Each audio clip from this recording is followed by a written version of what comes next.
कि ये पूरा कानून काला कानून है, ये अनकॉन्स्टिट्यूशनल है। गवर्नमेंट ऑफ इंडिया ऐसे रूल्स बनाएगी जिससे वक्फ कमजोर होगा। तो इसमें ऐसे कई प्रोविजंस है, सेक्शंस हैं जो वक्फ बोर्ड को खत्म कर रहे हैं। लीगल बैटल तो हमारी कंटिन्यू रहेगी, हमारा प्रोटेस्ट भी कंटिन्यू रहेगा। देखिए, सुप्रीम कोर्ट ने इंटरिम रिलीफ दिया।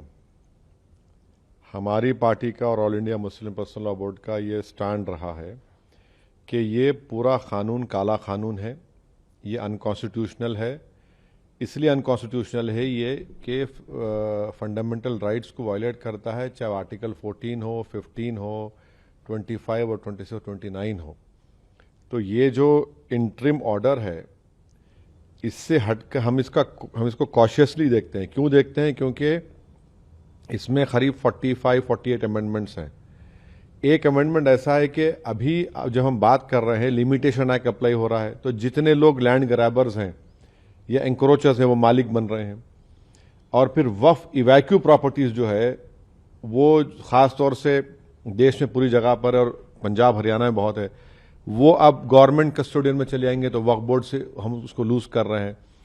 तीसरा यह है कि सेक्शन 2 में जो ट्रस्ट एक्ट है, जो सुप्रीम कोर्ट ने जजमेंट में कहा था कि वो वक्फ की प्रॉपर्टी है, गवर्नमेंट ने सेक्शन 2 के जरिए पूरे ट्रस्ट को निकाल दिया वक्फ से।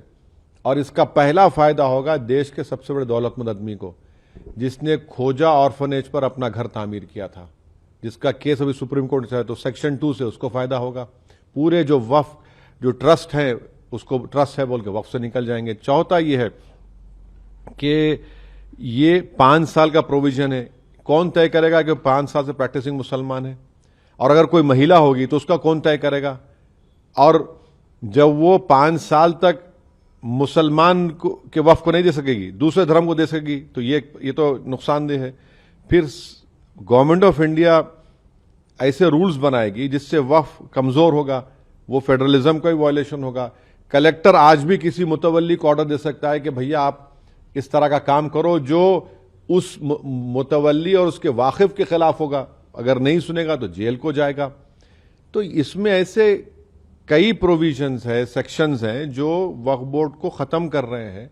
तो एक लीगल बैटल तो हमारी कंटिन्यू रहेगी, हमारा प्रोटेस्ट भी कंटिन्यू रहेगा। क्योंकि सवाल सिर्फ पूरे लॉ के खिलाफ हम लोग हैं, जो अनकॉन्स्टिट्यूशनल है और ब्लैक लॉ है, जो वक्फ को बचाने के लिए नहीं लाया गया है, जो वक्फ को लूटने के लिए, वक्फ को बर्बाद करने के लिए, छीनने के लिए लाया गया है। माननीय उच्चतम न्यायालय ने यह भी कहा कि ज्यादा पिटिशंस आई हैं उनको कहीं ना कहीं वो एक तरीके से दिखाई देती हैं, एक ही बात पिटिशन में आती है। तो कुछ पिटिशंस को सुनने की बात कही गई है। 5 ठीक है, सुप्रीम कोर्ट ने कहा है 5 पिटिशन सुनी जाएंगी, बहुत अच्छा है। हम तो यही चाहेंगे कि ऑनरेबल सुप्रीम कोर्ट इसको जल्द से जल्द सुने, क्योंकि इसमें ऐसे कई सेक्शंस हैं जिससे वक्फ को खत्म किया जा रहा है। और हम उम्मीद करते हैं कि सुप्रीम कोर्ट इस पर सुनवाई करेगा और एक कंटिन्यूस बेसिस पर फ्यूचर में सुनवाई होगी। सर, वक्फ कानून के लागू होने के बाद देखा कि देश के कई हिस्सों में हिंसक प्रदर्शन हुए। पश्चिम बंगाल से ज्यादातर तस्वीरें देखिए हिंसा जो हो रही है हम उसका कंडेम करते हैं, चाहे वो एक हिंदू धर्म के बाप बेटे का मॉब लिंचिंग हो या फिर एक मुसलमान की पुलिस फायरिंग में मौत हो। मगर सरकार ने यह कानून क्यों लाया? आपने इस तरह का कानून बनाकर भारत के सोशल फैब्रिक को वीक कर दिया। आपने इस तरह का कानून बनाकर भारत की जनता को पैगाम दिया कि हिंदू धर्म के एंडोमेंट बोर्ड, बौद्ध धर्म के, जैन धर्म के, सिखों के गुरुद्वारा प्रबंधक कमेटी के लिए एक कानून होगा और मुसलमानों के लिए अलग कानून होगा। ये आपने किया ना काम, सरकार ने किया काम कि आपने बताया, ये नफरत की मिसाल, आपने डिस्क्रिमिनेशन की मिसाल आपने कायम की है। हम तो कह रहे थे पार्लियामेंट के अंदर ज्वाइंट वर्किंग कमेटी में, हमने टाइसन नोट भी दिया।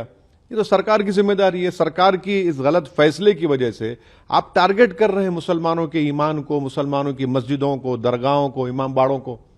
और अब कैसे उम्मीद करेंगे कि कोई गयूर मुसलमान आपके सामने सर झुका देगा, आपके कानून को एक्सेप्ट कर लेगा, जो कॉन्स्टिट्यूशन के खिलाफ है, फ्रीडम ऑफ रिलीजन के खिलाफ है, आर्टिकल 26 का ग्रेव वायलेशन है।